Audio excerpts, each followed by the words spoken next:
Asia is involved in a climate crisis. Not many people are aware because many of us are not directly affected by it, but the worst is yet to come if we don't do anything.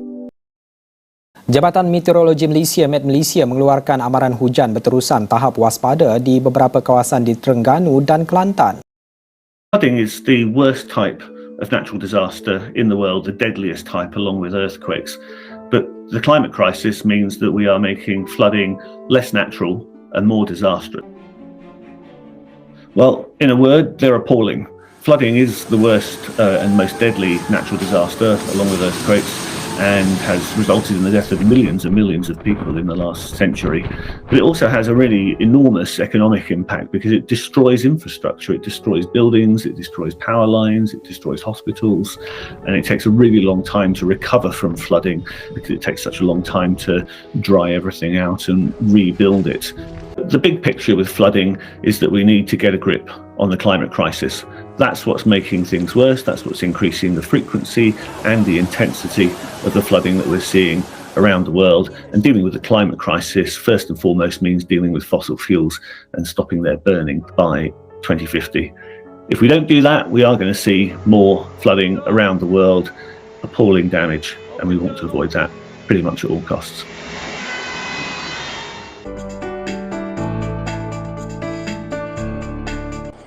The executive or the owner of nature-based entrepreneurs in Terengganu have been chosen as a sample. The total of respondents that received the questions are 8.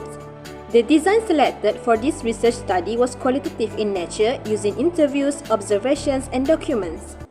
We choose the entrepreneurs who experienced 3 years above in the industry, as the entrepreneurs are more familiar with the needs and wants that exist and more appropriate to identify and recognize an opportunity that meets those needs or wants.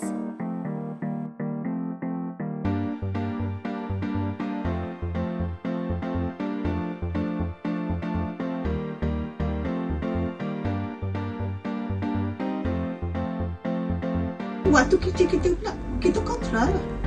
Sebab majikan sini dia tak kira kadang staff nak pergi ambil anak sekolah balik, waktu tu kita kena kira tau. Sebab tu waktu yang kita keluar ambil anak sekolah apa semua tu, waktu dibayar gaji kita. Jadi kalau kita berkira, kena kerja lebih masa sikit kita berkira, tak ikhlas lah. Sebab kita dah banyak guna keluar. Kadang nak pergi hospital kerajaan, kau tahu lah hospital kadang-kadang. Itu besar antaranya di Malaysia lah. Oleh itu saya nak tahu antara. Kalau dulu masa 2010 dulu terbesar di Malaysia. Masa tu dari keperikaannya saya pergi lah, lagi jabat saya cek.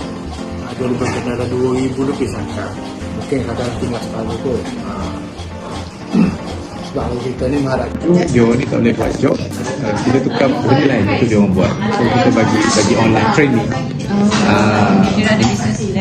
Kita buat online training, kita buat macam ajar swimming. Sebab kalau kata kita nak still lagi pegang saya punya staff untuk 5 orang ni, tanpa dia orang buat kerja, rugilah kita. Kita buat benda lain yang dia boleh buat kerja untuk kita juga. The respondents' business are not impacted by climate change because as entrepreneurs in tourism industry that relate on nature-based, they already have adaptation plans to ensure their survival and the success of their business operation.